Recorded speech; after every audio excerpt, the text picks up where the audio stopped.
The Legend of Narcissus, a tale of love and self-reflection. Long ago, in a time when gods and mortals lived side by side, there was a young man named Narcissus.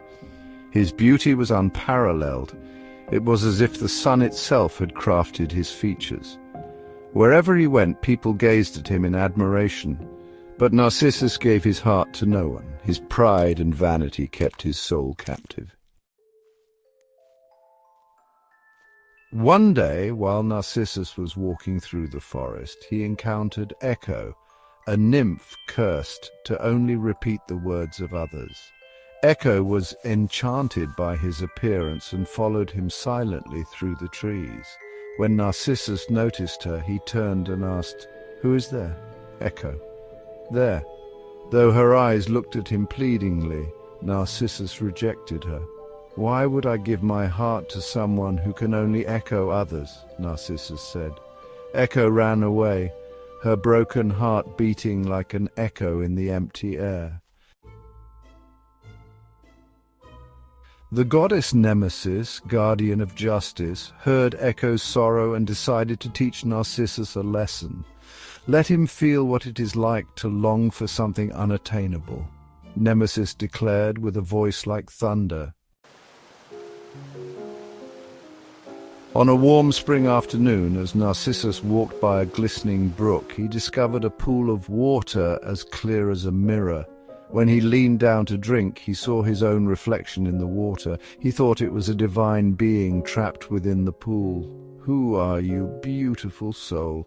The image in the pool smiled back. He reached out to touch the being, but his fingers only met the cold water.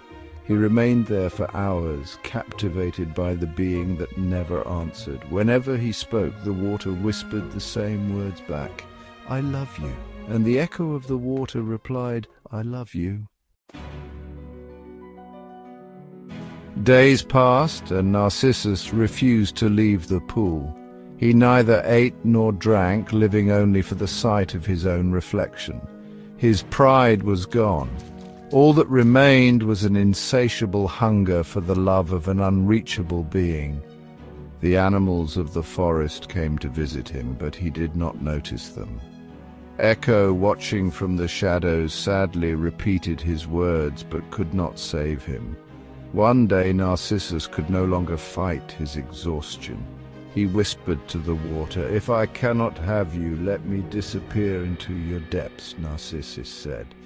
With those words he collapsed, his body lifeless and still by the edge of the pool.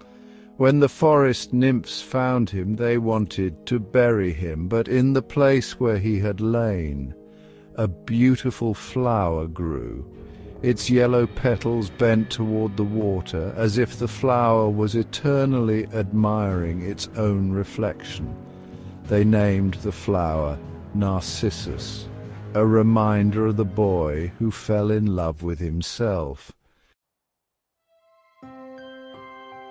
The legend of Narcissus teaches us that love, even when directed at oneself, can become a trap if it lacks balance.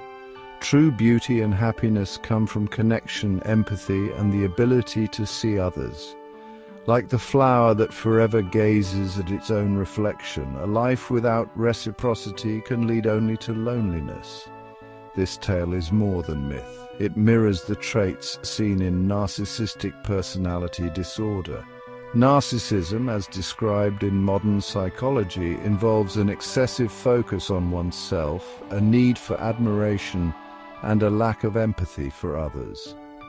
Just as Narcissus was consumed by his reflection, individuals with NPD may struggle to form meaningful connections, trapped in a cycle of self-absorption that ultimately isolates them. The legend reminds us of the importance of self-awareness and the need to balance self-love with compassion and understanding for others.